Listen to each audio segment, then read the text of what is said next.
সুতরাং আল্লাহর কোরআনের বিধান যখন পার্লামেন্টে চলে যাবে আর আল্লাহর কোরআনের বিধান অনুযায়ী 100 চোরের হাত টাঙ্গাইল সদরের সামনে যদি কেটে দেওয়া হয়, চুরি অত দূরের কথা, বাংলার মানুষ চুরির কথা ভাবতে ভয় পাবে। কথা বলেন ঠিক না বেঠিক? একটা কথা স্পষ্ট আয়নার মতো মনে রাখবেন, আমি মুজাহিদ কেন, মিজানুর রহমান আজহারী কেন, সারা আসমান থেকে ফেরেশতা এসেও যদি এদেরকে তাফসীর করে শোনায়, তবে এদের চুলকানি কমবে না বরং বাড়বে।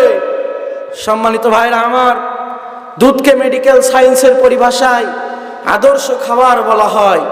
বিজ্ঞানীরা প্রমাণ করে দিয়েছেন milk is the name of ideal food, অর্থাৎ দুধের ভিতরে এমন কোনো উপাদান নাই, আমিষ শর্করা নাই, কিন্তু যদি কোনো আমাশায় আক্রান্ত রোগী যদি দুধ খায়, সে কি সহ্য করতে পারবে?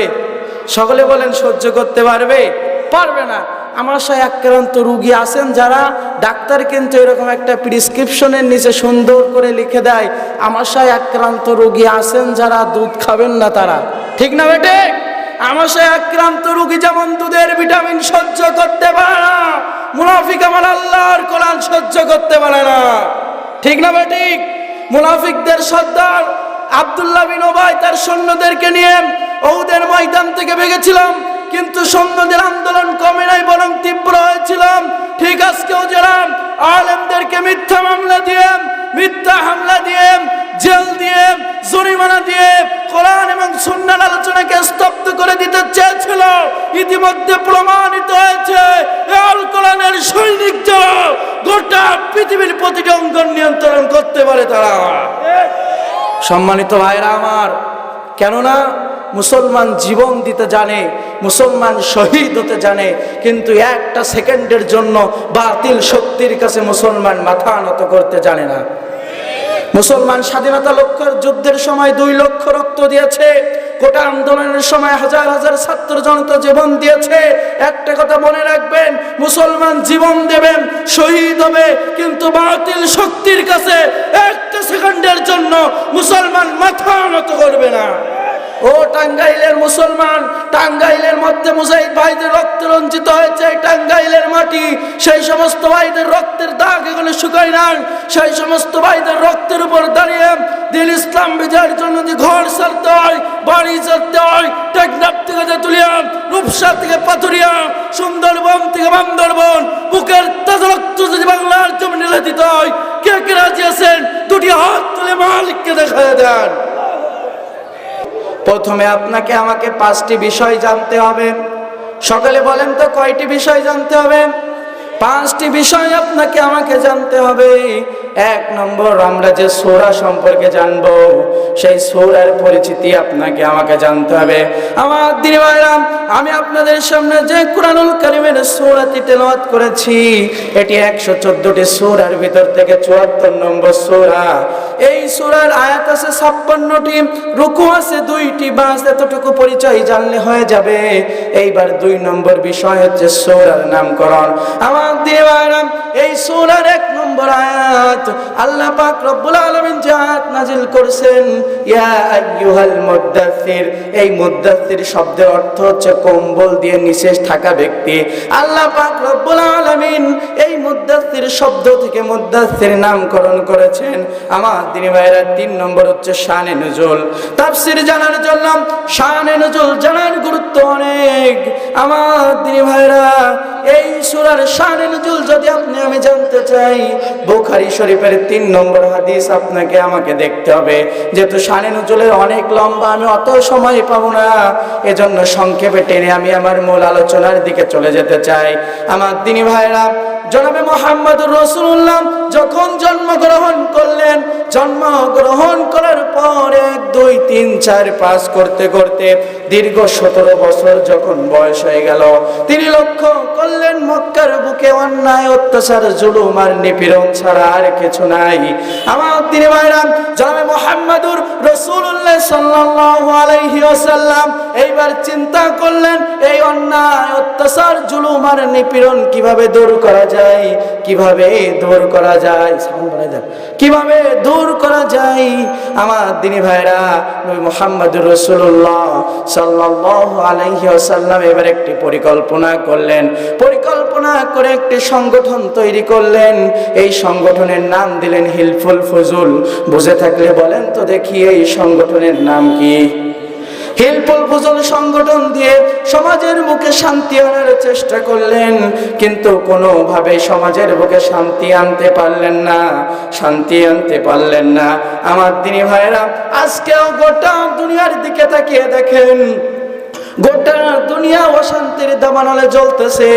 গোটা দুনিয়ার এমন অশান্তির দাবানলে জ্বলতেছে, অন্যায় অত্যাচার জুলুম আর নিপীড়ন ছাড়া আর কিছু নাই। আমার দিনী ভাইরা, এবার আসেন, নবী মুহাম্মদুর রাসূলুল্লাহ সাল্লাল্লাহু আলাইহি ওয়াসাল্লামের বয়স যখন 40 হয়ে গেল, আল্লাহ পাক রব্বুল আলামিন যখন নবীর উপরে একটা গাইডলাইন দিয়ে দিলেন, যখন আল্লাহ কোরআন নাজিল করে দিলেন, কোরআন দিয়ে নবী মুহাম্মদুর রাসূলুল্লাহ দেশ চালানোর পরে নবী মুহাম্মদুর রাসূলুল্লাহ সাল্লাল্লাহু আলাইহি ওয়াসাল্লাম বললেন, আমি নবী, আমার যুগটা সর্বশ্রেষ্ঠ যুগ। জোরে জোরে বলেন আল্লাহু আকবার। আমার দিনী ভাইরা, তাহলে নবী মুহাম্মদুর রাসূলুল্লাহ সাল্লাল্লাহু আলাইহি ওয়াসাল্লামের সোনার যুগ হয়েছিল কি পানি পড়া দিয়ে, তেল পড়া দিয়ে, তসবিহ টিপে, খানকায় বসে ওয়াজ করে? নবী মুহাম্মদের যুগ সোনার যুগ হয়েছিল এই কোরআন পার্লামেন্টে নিয়ে, কোরআন দিয়ে দেশ চালানোর কারণে। আমার দিনী ভাইরা, সুতরাং আজকেও যদি গোটা বাংলাদেশের বুকে শান্তি পেতে চান, গোটা বাংলাদেশ অশান্তির দাবানল থেকে বাঁচাতে চান, গোটা দুনিয়ার বুকে যদি শান্তি প্রতিষ্ঠিত করতে চান, নবী মুহাম্মদ যেমন কোরআন প্রতিষ্ঠিত করেছিল, আল কোরআনের পার্লামেন্ট গঠন করা ছাড়া অন্য কোনো বিকল্প রাস্তা নাই। কথা বলেন ঠিক না বেঠিক? আমার দিনী ভাইরা, নবী মুহাম্মদের 40 বছর বয়স হয়ে গেল, নবী মুহাম্মদের উপর কোরআন নাজিল হয়ে গেল। কোরআন নাজিল হওয়ার পরে নবী মুহাম্মদ দেশ চালাতে শুরু করে দিলেন। দেশ চালাতে চলে দেশের মধ্যে যারাই ছিল জিরো, কোরআনের ছায়াতলে আসার কারণে হযরতে ওমর হয়ে গেল হিরো। যারাই ছিল জিরো, হযরতে আবু বকর, তারাই হয়ে গেল হিরো। যারাই ছিল নারী সতীত্ব ভক্ষণকারী, তারাই হয়ে গেল নারী সতীত্ব রক্ষাকারী। জোরে জোরে বলেন সুবহানাল্লাহ। সম্মানিত ভাইরা আমার, নবী মুহাম্মদের এবারে যখন সূরা আলাকের প্রথম 5টি আয়াত নাজিল হয়ে গেল, দিন চলে যায়, দিন চলে যায়, নবীর ওপর আর কোনো ওহী নাজিল হয় না। আমার দিনে ভাইরা, বেশ কিছুদিন কাটার পরে নবী মুহাম্মদ একদিন আনমনা হয়ে রাস্তা দিয়ে হাঁটতেছিলেন। রাস্তা দিয়ে হাঁটতে হাঁটতে হঠাৎ করে তিনি লক্ষ্য করলেন আসমান এবং জমিনের নিচে মধ্যকার জায়গায় হযরতে জিবরাইল আলাইহিস সালাতু ওয়াস সালাম ঝুলন্ত অবস্থায় রয়েছে। হযরতে জিবরাইল আলাইহিস সালাতু ওয়াস সালামকে দেখে আপনার আমার নবী ভীত সন্ত্রস্ত বোধ করলেন। ভীত সন্ত্রস্ত বোধ করার পরে ছুটতে ছুটতে চলে গেলেন মা খাদিজার কাছে। মা খাদিজার কাছে যাওয়ার পরে ডাক দিয়ে বলে, খাদিজা, আমি এই যে দূর হাঁটতে হাঁটতে যাচ্ছিলাম, হাঁটতে হাঁটতে যাওয়ার পথে দেখলাম আসমান এবং জমিনের মধ্যকার জায়গায় হযরত জিবরাইল আলাইহিস সালাতু ওয়াস সালাম ঝুলন্ত অবস্থায় রয়েছে। আমার বড় ভয় হচ্ছে, আমাকে কম্বল দিয়ে ঢেকে দাও, কম্বল দিয়ে ঢেকে দাও। আমার দিনী ভাইরা, নবী মুহাম্মদুর রাসূলুল্লাহ সাল্লাল্লাহু আলাইহি ওয়াসাল্লাম কম্বলের নিচে যখন আরাম ফরমাচ্ছিলেন, এমন তো অবস্থায় হযরত জিবরাইল আলাইহিস সালাতু ওয়াস সালাম আমার নবীকে ডাক দিয়ে বলেন, হে নবী, আল্লাহ আপনার উপর কোরআনের আয়াত নাজিল করে দিয়েছে, ইয়া আইয়ুহাল মুদ্দাথির কুম ফাআনদির ওয়া রাব্বাকা ফাকাব্বির। জোরে জোরে বলেন আল্লাহু আকবার। তাহলে কিভাবে নাজিল হয়েছে আপনারা বুঝতে পারছেন? কিভাবে নাজিল হয়েছে বুঝতে পারছেন? আমার দিনী ভাইরা, নবী মুহাম্মদ আরাম ফরমাচ্ছিলেন, এমন তো অবস্থায় জিবরাইল আলাইহিস সালাতু ওয়াস সালাম নবীর উপরে সূরা মুদ্দাসসিরের আয়াতগুলো নাজিল করে দিলেন। সুবহানাল্লাহ। সম্মানিত ভাইরা আমার, এবার আসেন, শানে নুজুল আমরা জেনে গেলাম, এবার আমরা মূল তাফসীরের দিকে চলে যাব। আমার দিনী ভাইরা, আল্লাহ পাক রব্বুল আলামিন ডাক দিয়ে বলছেন, ইয়া আইয়ুহাল মুদ্দাথির, হে কম্বলের নিচে শুয়ে থাকা ব্যক্তি, আল্লাহু আকবার। আমার নবীকে কখনো নাম ধরে ডাকেন নাই, ইয়া মুহাম্মদ বলে কখনো ডাকেন নাই। কিন্তু আমার আল্লাহ পাক রব্বুল আলামিন অন্য অন্য নবীদেরকে ডাক দিয়েছেন ইয়া মূসা, ইয়া ঈসা, এরকম ভাবে নাম ধরে ডেকেছেন। কোন নবীর উম্মত দেখেন নবীর নাম কখনো ধরেন নাই, ডাক দিয়া বলছে ইয়া আইয়ুহাল মুদ্দাথির। এ কম্বল মুড়ি দেওয়া শায়িত ব্যক্তি, কুম ফাআনদির, ওঠেন, কুম ফাআনদির, ওঠেন। আর বসে থাকার সময় নয়, শুয়ে থাকার সময় নয়। ওয়া রাব্বাকা ফাকাব্বির, আপনি আপনার রবের নামে তাকবীর দেন। জোরে জোরে বলেন আল্লাহু আকবার। তাকবীর দিতে হবে কার নামে? স্লোগান দিতে হবে কার নামে? এই রবের নামে তাকবীর দিতে গিয়ে আজকে আমার শহীদ ওসমান আদি ভাই গুলি খেয়েছে। রবের নামে তাকবীর দিয়ে গিয়ে হাজার হাজার সাহাবী জীবন দিয়েছে। ও টাঙ্গাইলবাসী, একটা কথা স্পষ্ট মনে রাখবেন, রবের বরত্ব প্রচার করতে গেলে জেল আসবে, জরিমানা আসবে, প্রয়োজনে বুলেটের সামনে বুক পেতে দিতে হবে। কিন্তু একটা সেকেন্ডের জন্য ইমানের দাবি নিয়ে বাতিল শক্তির কাছে মাথা নত করা যাবে না। রাজি আছেন যারা যারা দুটি হাত তুলে মালিককে দেখায় দেন। আমার দিনী ভাইরা, আল্লাহ বলছেন রব্বাকা ফাকাব্বির। আমার ভাইরা, এই রবের বরত্ব প্রচার করতে গিয়ে আপনার আমার নবী উহুদের ময়দান থেকে তার দন্দন মোবারক শহীদ করেছেন। শুধু তাই নয়, এই রবের বরত্ব প্রচার করতে গিয়ে আমার নবী তায়েফের ময়দানে তার হেলমেট ভেঙে রক্ত জমিনে ঝরেছে। আমার দিনী ভাইরা, আমার নবী এই রবের বরত্ব প্রচার করতে গিয়ে বুড়ি রাস্তায় কাটা বিছিয়ে রেখেছে। ও ভাই, আপনার আমার জামা তো নবীর চেয়ে দামি নয়, আপনার আমার টুপি তো নবীর টুপির চেয়ে দামি নয়। ও ভাই, আপনার আমার জুব্বা তো নবীর জুব্বার চেয়ে দামি নয়, আপনার বাবা আমার নবীর চেয়ে তো দামি নয়, আপনার মা আমার নবীর মায়ের চেয়ে তো দামি নয়। আমার নবী শুধু তাই নয়, শিহাবে আবু তালেবের কারাগারের ভিতরে 1 নয় 2 নয় 3টি বছর থেকেছেন। একটা নাগরিকের 6টা অধিকার, খাদ্য বস্ত্র শিক্ষা বাসস্থান, প্রত্যেকটা অধিকার আবু জাহেলের বাচ্চা আবু জাহেল বন্ধ করে দেয়। বন্ধ করে দেওয়ার পরে খাবার নাই, গাছের পাতা গাছের ছাল খেয়ে আমার নবী জীবন ধারণ করেছেন। শুধু তাই নয়, গাছের ছাগল গাছের ছাল পাতা রস খেয়ে ছাগলের নাদির মতো পেশাব পায়খানা করেছেন। ও ভাই, ওই নবী যদি জেল খাটতে পারে, ওই নবী যদি রক্ত শহীদ করতে পারে, ওই নবী যদি দাঁত ভাঙতে পারে, জিহাদের ময়দানে যদি আপনার আমার ডাক আসে, মাথায় কাপড়ের কাপড় পেঁচিয়ে কে কে যেতে রাজি আছেন? দুটি হাত তুলে মালিককে দেখায় দেন। আল্লাহ কবুল করুক। জোরে বলেন আল্লাহুম্মা আমিন। আমার দিনী ভাইরা, এখন নবীর যুগ যে সর্বশ্রেষ্ঠ যুগ হয়েছেন, রব্বাকা ফাকাব্বির, নবী তাকবীর দিয়েছেন। এখন নবী যে তাকবীর দিয়েছেন, আল্লাহ যে কোরআন দিয়েছেন, এই কোরআন সমাজের বুকে প্রতিষ্ঠিত হলে লাভ আছে না নাই?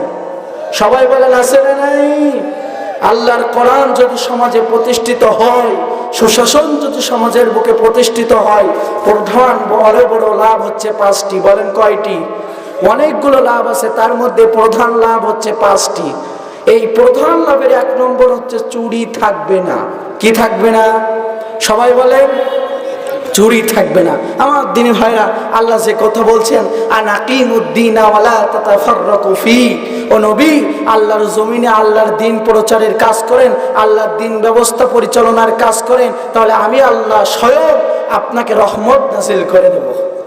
ওয়ালা তাতাফাররাকু ফি, খবরদার এই ব্যাপারে মতপার্থক্য করেন না। আমার ভাইরা বলেন তো দেখি, আমাদের দ্বীনের নাম কি? জোরে বলেন। এখন ইসলামকে বাদ দিয়ে, কোরআনকে বাদ দিয়ে দুনিয়ার বুকে যদি শান্তি খোঁজা হয়, শান্তি কি পাওয়া সম্ভব? জোরে বলেন সম্ভব? সম্ভব নয়। একটু খেয়াল করেন ইতিহাসের দিকে, ইসলামকে বাদ দিয়ে, কোরআনকে বাদ দিয়ে জীবন বিধান পরিচালনা করতে চেয়েছিল নমরুদ। নমরুদ কি শান্তি পেয়েছিল? নমরুদকে আমার আল্লাহ এমন অপমানিত, লাঞ্ছিত, বঞ্চিত করছে, সামান্য জুতা পিটি খেয়ে ন্যাংরা মশার কামড় খাইতে খাইতে পৃথিবীর জমিন থেকে বিদায় নিয়েছে। জোরে বলেন ঠিক না বেটে? শুধু তাই নয়, কোরআনকে বাদ দিয়ে, ইসলামকে বাদ দিয়ে জীবন বিধান পরিচালনা করতে চেয়েছিল ফিরাউন। ফিরাউনকে আমার আল্লাহ নীল নদের পানিতে চুবিয়ে পৃথিবীর জমিন থেকে বিদায় করে দিয়েছে। শুধু তাই নাই, গত কয়েকদিন আগের দিকে তাকান, ইসলামকে বাদ দিয়ে কোরআনকে বাদ দিয়ে বাংলাদেশের পার্লামেন্ট চালাতে চেয়েছিল হাসিনা। হাসিনাকে আমার আল্লাহ এমন অপমানিত, লাঞ্ছিত, বঞ্চিত করছে যে পালানোর সময় নিজের মুখের খাবার এমনকি কাপড় রেখে পালাতে হয়েছে। শুধু তাই নাই, বলতেছে আমার সে রক্ষাকারী বাহিনী কনে গেল। বলছে ম্যাডাম ওরা আপনার আগে ভেগেছে। কথা কয় না, বলতেছে ম্যাডাম আমার বাবার কবরটা একটু জিয়ারত করে আসি। রক্ষাকারী বাহিনী বলতেছে বাবার কবর যদি জিয়ারত করতে যান, আপনি যে অবস্থা করেছেন জনগণ ওখানে আপনার পিষে দেবে। ঠিক না বেঠিক? আরো জোরে বলেন ঠিক না বেঠিক? আমার দিনী ভাইরা, ইসলামকে কোরআনকে মাইনাস করে ডিলিট করে দিয়ে যারা তাদের জীবন বিধান পরিচালনা করতে চাইবে, একটা কথা মনে রাখবেন, তাদের জীবনে কখনো সফলতা না বিফলতা ছাড়া আর কিচ্ছু নাই। আমার দিনী ভাইরা, ছোট্ট একটা গল্প আমি আপনাদের সামনে উদাহরণ পেশ করতে চাই। এক দোকানদার ছিল, দোকানদারের একটা কর্মচারী ছিল, নাম তার ইসলাম। নাম কি? ওই একই কর্মচারীর একটা মেয়ে ছিল, নাম তার শান্তি। আমার দিনী ভাইরা, দোকানের কর্মচারী ইসলাম দোকানে কাজ করে আর চুপি চুপি ওই শান্তির দিকে তাকায়। অবৈধ একটা সম্পর্ক তৈরি হয়ে গিয়েছে। আমার দিনী ভাইরা, এইবার মনোযোগ দিবেন, ইসলাম তলে তলে দোকানদারের মেয়ের সাথে শান্তির সাথে সম্পর্ক করেছে। আমার দিনী ভাইরা, এইবার দোকানদার কোনো না কোনো ভাবে সংবাদ পেয়ে গিয়েছে আমার মেয়ে শান্তি দোকানদারের ইসলামকে সম্পর্ক করেছে। এইবার দোকানদার কি করলো, সংবাদ শুনে আমার কর্মচারী আমার মেয়ের সাথে সম্পর্ক, সুন্দর করে ইসলামকে ডাক দিয়ে বলছে ইসলাম বাবা এদিকে আসো, তুমি নাকি আমার মেয়ের সাথে সম্পর্ক করেছ। এই কথা শোনার সঙ্গে সঙ্গে ইসলাম বলে হ্যাঁ। এইবার দোকানদার অন্য কর্মচারীকে ডাক দিয়ে বলে আমার কর্মচারীরা রে, ইসলামকে সুন্দর করে বাঁধো। ইসলামকে বাঁধা হলো। ইসলামকে বাঁধার পরে একটা দুইটা করে বেতের আঘাত করে পিঠ থেকে রক্তপাত করে দেওয়া হলো। আমার তিনি ভাইরা, এবার ইসলামের একটা দুইটা বাড়ি মারা হয়ে গেল। যখন ইসলামের মাথা গরম হয়ে গেল, তখন ও দোকানদার তুমি আমাকে মেরেছো, আমাকে মেরেছো, দেখো আমি কি করি, আমি কি করি। এইবার দোকানদার যখন ইসলামকে মেরে ছেড়ে দিয়েছেন, ইসলাম মাত্র 2 দিনের ব্যবধানে তার মেয়ে শান্তিকে নিয়ে ভেগেছে। কি করেছে? সবাই বলেন কি করেছে? কি করেছে? ভেঙে গিয়েছে। আমার দিনী ভাইরা, এখন দোকানদার সারা জায়গায় খোঁজ করতেছে আমার মেয়ে শান্তি কোথায়। খোঁজ করতে করতে দেখে দোকানের নাম কর্মচারী ইসলাম শান্তিকে নিয়ে ভেগেছে। ইসলাম দূর থেকে ফোন দিয়ে ডাক দিয়ে কয় ও দোকানদার তুমি আমাকে মেরেছো, আমি তোমার মেয়ে শান্তিকে নিয়ে ভেগেছি। এখানে ইসলাম যেমন শান্তি ছাড়া থাকতে পারে নাই, ইসলাম ছাড়া কোরআন ছাড়া এ জাতির কবরে শান্তি কখনো আসতে পারে না। আমার দিনী ভাইরা আসেন, তাহলে যে কথা বলতেছিলাম, সুশাসন যদি আল্লাহর কোরআন যদি প্রতিষ্ঠিত হয়, এই সমাজের বুকে লাভ আছে কয়টা? সবাই বলেন কয়টি লাভ? 5টি লাভ। 1 নম্বর হচ্ছে চুরি থাকবে না। দেখেন আল্লাহর কোরআন যখন পার্লামেন্টে যাবে, এই সমাজের যিনি প্রধানমন্ত্রী হবেন তিনি যদি চুরি করেন তার হাত কাটা যাবে কি যাবে না? সবাই বলেন যাবে। যিনি মিনিস্টার হবেন, যিনি রাষ্ট্রপতি হবেন, চুরি করার পরে ধরা পড়ছেন তার হাত কাটা যাবে কি যাবে না? আমার দিনী ভাইরা, সুশাসন যখন প্রতিষ্ঠিত হয়ে যাবে, আল্লাহর কোরআন যখন পার্লামেন্টে চলে যাবে, কারোর বাপ দাদার তৈরি আইন দিয়ে দেশ চলবে না, কারোর বাবার তৈরি আইন দিয়ে দেশ চলবে না, কারোর স্বামীর তৈরি আইন দিয়ে দেশ চলবে না। দেশ চলবে আল্লাহর কোরআন দিয়ে। জোরে জোরে বলেন আল্লাহু আকবার। আমার আল্লাহ পাক রব্বুল আলামিন পবিত্র কুরআনুল কারীমের সূরা মায়েদার 38 নম্বর আয়াতের ভিতরে বলছেন আন্নাকিমুদ্দিন ওয়ালা তাতাফাররাকু ফি।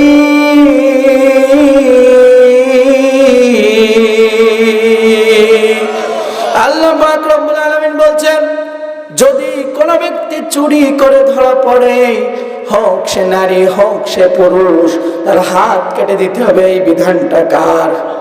আর যারা বলেন এই বিধানটা কার?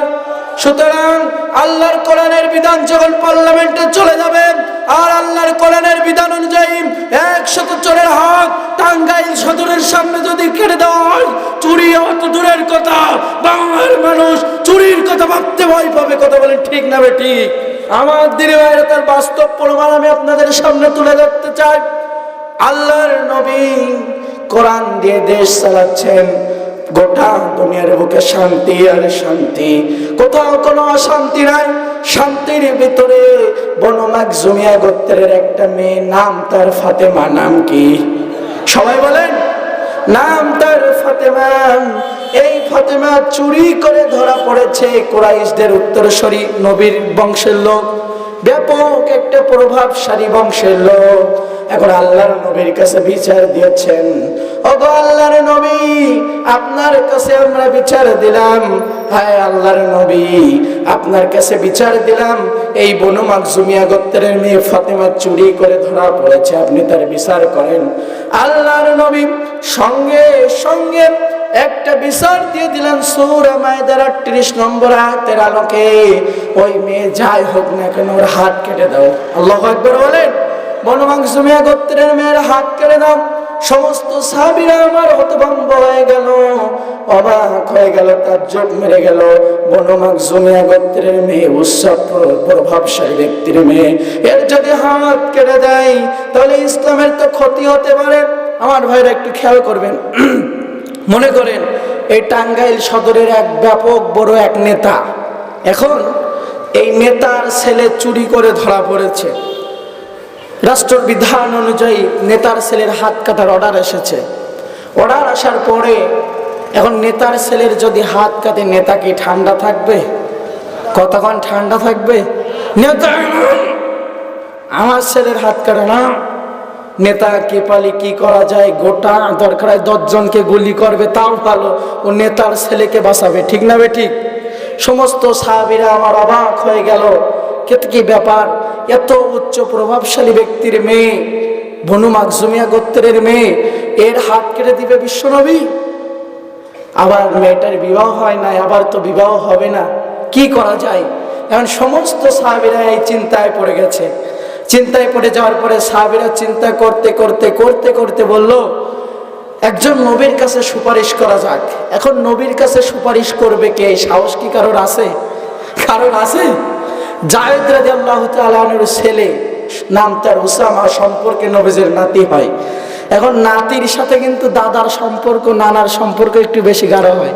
ঠিক না আমার ভাইরা?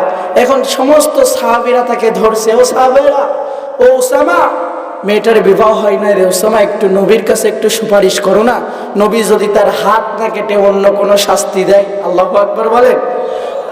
সঙ্গে সঙ্গে যায়েদ রাদিয়াল্লাহু তাআলার ছেলে উসামা নবীর কাছে ডাক দিয়ে বলে, ও নানা, বনু মাখজুমিয়া গোত্রের যে মেয়েটার আপনি হাত কাটার রায় দিয়েছেন, অনেক বড় উচ্চ বংশের মেয়ে, হাত না কেটে যদি অন্য কোনো শাস্তি দেওয়া যায়, মেয়েটার এখনো বিবাহ হয় নাই। সঙ্গে সঙ্গে আমার নবীর চেহারা মোবারক পা থেকে মাথা পর্যন্ত লাল হয়ে গেল, নবীর পা থেকে মাথা পর্যন্ত ঘেমে গেল। আল্লাহু আকবার বলবেন না? নবীর চেহারা মোবারক লাল হয়ে গেল। উঠে দাঁড়ালেন, দাঁড়িয়ে সমস্ত সাহাবীদেরকে ডাক দিয়ে বললেন, ও আমার সাহাবীরা, এদিকে আসো, এদিকে আসো। সমস্ত সাহাবীরা চলে আসলো। আসার পরে ডাক দিয়ে বলে, আমার নবী, এত সামান্য বনু মাখজুমিয়া গোত্রের মেয়ে চুরি করে ধরা পড়েছে। এখানে আমি বিশ্ব নবীর মেয়ে ফাতেমাও যদি চুরি করে ধরা পড়তো, স্বয়ং আমি বিশ্ব নবী তরবারি দিয়ে তার হাতটা কেটে দুখণ্ড করে দিতাম। এটাই আল্লাহর আইন।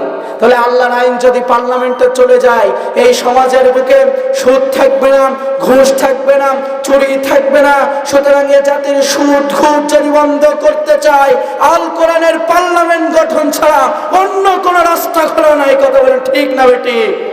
আমার দিনী ভাইরা, তাহলে আল্লাহর কোরআন যদি সংবিধান হয়, 1 নম্বর কি থাকবে না?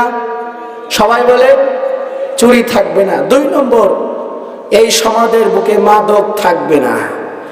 আমাদের সমাজে মাদক আছে না নাই? আরো জোরে বলেন, আছে না নাই? আমার দিনী ভাইরা, এই মাদকের ভয়াবহ থাবার কারণে আজকে হাজার হাজার সোনার সংসার কিন্তু নষ্ট হয়ে যাচ্ছে, ঠিক না বেঠিক? শুধু তাই নয়, মাদকের ভয়াবহ থাবার কারণে আজকে হাজার হাজার যুবক, হাজার হাজার মাদ্রাসা পড়ুয়া ছাত্ররা কিন্তু এই সমাজ থেকে নষ্ট হয়ে যাচ্ছে, ঠিক না বেঠিক?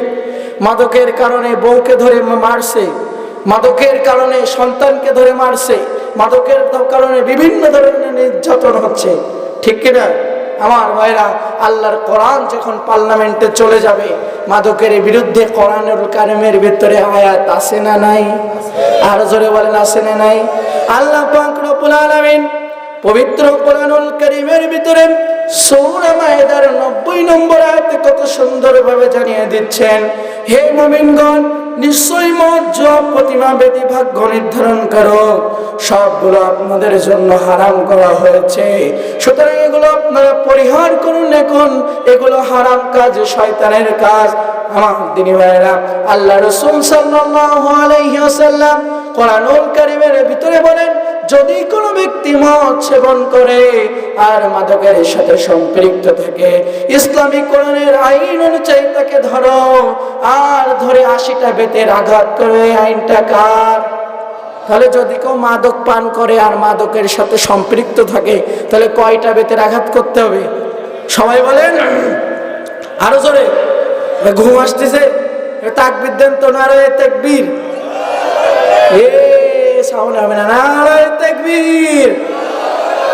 আমার এবার ঠিক আছে। আমার দিনী ভাইরা, তাহলে মাদক যদি কেউ পান করে, মাদকের সাথে সম্পৃক্ত থাকে, কয়টা বেতের আঘাত করতে হবে? 80টা। আমার ভাইরা, আল্লাহর কোরআন যখন পার্লামেন্টে চলে যাবে আর টাঙ্গাইল সদরের সামনে 80 জন মাদক ব্যবসায়ীকে যদি ধরে 80টা করে বেতের আঘাত করা হয় আর মিডিয়ার সামনে যে হাইলাইট করা হয়, মাদক ব্যবসা তো দূরের কথা, মানুষ প্রকাশ্যে সিগারেট খাইতেও ভয় পাবে, কি ঠিক কিনা? আমার দিনী ভাইরা, তার বাস্তব একটা ছোট্ট উদাহরণ দিয়ে আমি আমার নারায়ে তাকবীর, নারায়ে তাকবীর। প্রধান বক্তার আগমন, টাঙ্গাইলবাসীর পক্ষ থেকে নারায়ে তাকবীর। আমার ভাইরা, তো যে কথা বলতেছিলাম, এই সমাজের বুকে একটুখানি শেষ করে দিচ্ছি, এই সমাজের বুকে মাদক আছে না নাই? এখন ছোট্ট একটা উদাহরণ আমি সংক্ষেপে বলে আলোচনা শেষ করে দেব ইনশাআল্লাহ।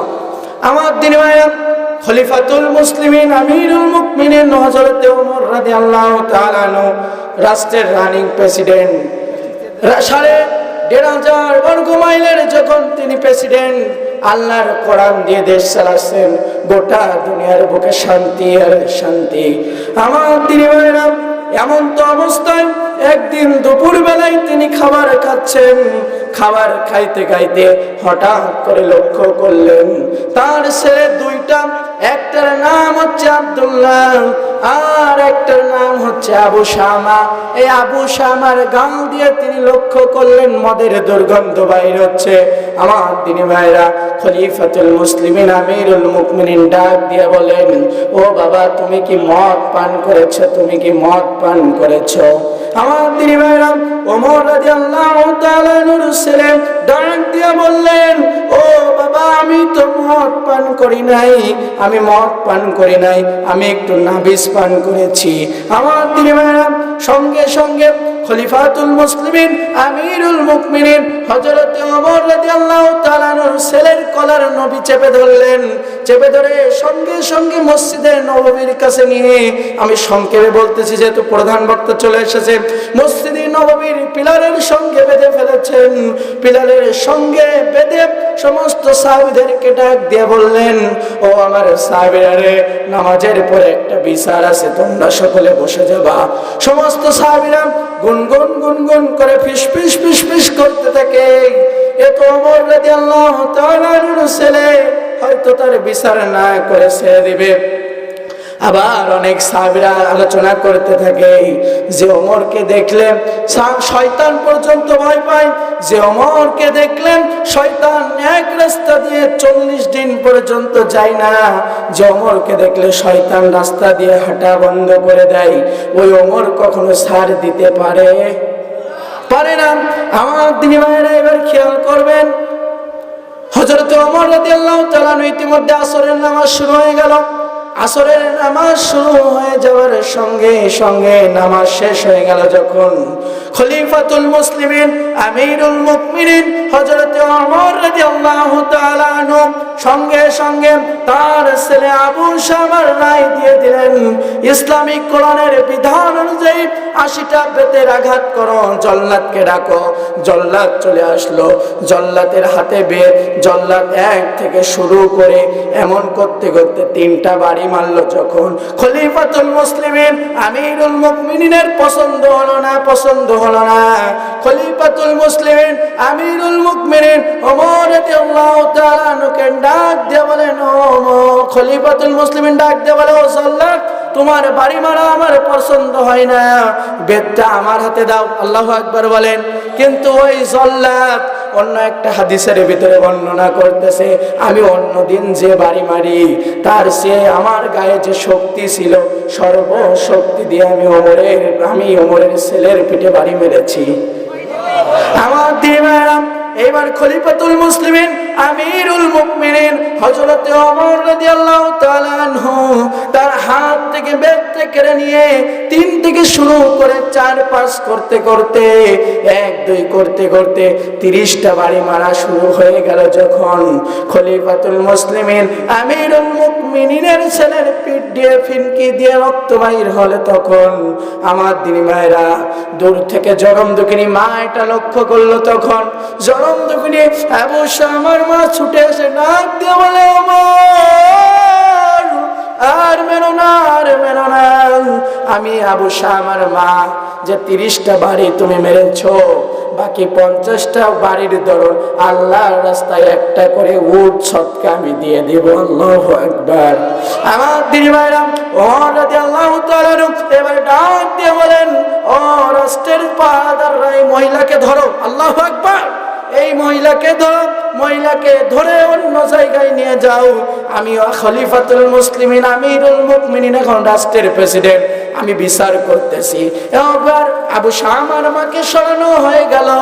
ওমর রাদিয়াল্লাহু তাআলা এবার ৩০ থেকে শুরু করে আবার ১-২ করতে করতে 50টা বাড়ি মারা শেষ হয়ে গেল। যখন কলিজার টুকরা সন্তান পৃথিবীর জমিন থেকে বিদায় নিল, তখন আল্লাহু আকবার বলেন। আমার দিনী ভাইরা, খলিফাতুল মুসলিমিন আমিরুল মুমিনিন এবার ডাক দিয়ে বলে, আমার পাহারাদার বাহিনীরা রে, যাও তোমরা সবাই আমিরুল মুমিনিনের ছেলে আবু শামার কাফন দাফনের ব্যবস্থা করো।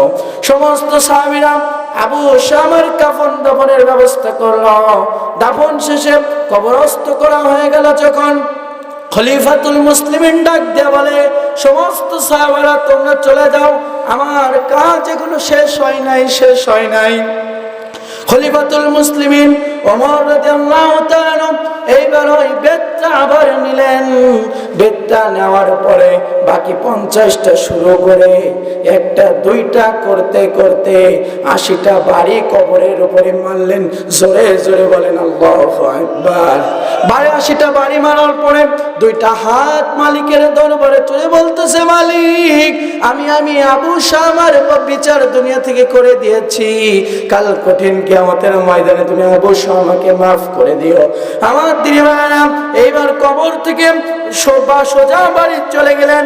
বাড়ি গিয়ে আবু শামা যতই হোক নিজের কলিজার টুকরা সন্তানের বালিশটা পাজা করে ধরলেন। ধরে খলিফাতুল মুসলিমিন কেঁদে দিয়েছেন, কান্দে আর বলে, ও আবু শামা, আমি তোকে আর কোনোদিন দেখতে পাবো না। সঙ্গে সঙ্গে খলিফাতুল মুসলিমিনের স্ত্রী চলে আসলো, ডাক দিয়ে বলল, ওমর, আমি তোমাকে বারবার বলেছিলাম, আর মেরো না, আর মেরো না, আর মেরো না, আর মেরো না। আমার দিনী ভাইরা, সঙ্গে সঙ্গে খলিফাতুল মুসলিমিন আমিরুল মুমিনিন বসা থেকে উঠে দাঁড়িয়ে ডাক দিয়ে বলেন, ও আমার প্রাণের বিবি রে, আমি হচ্ছে এখন আবু শামার বাবা, আর তখন ছিলাম আমি রাষ্ট্রের প্রেসিডেন্ট। জোরে জোরে বলেন আল্লাহু আকবার।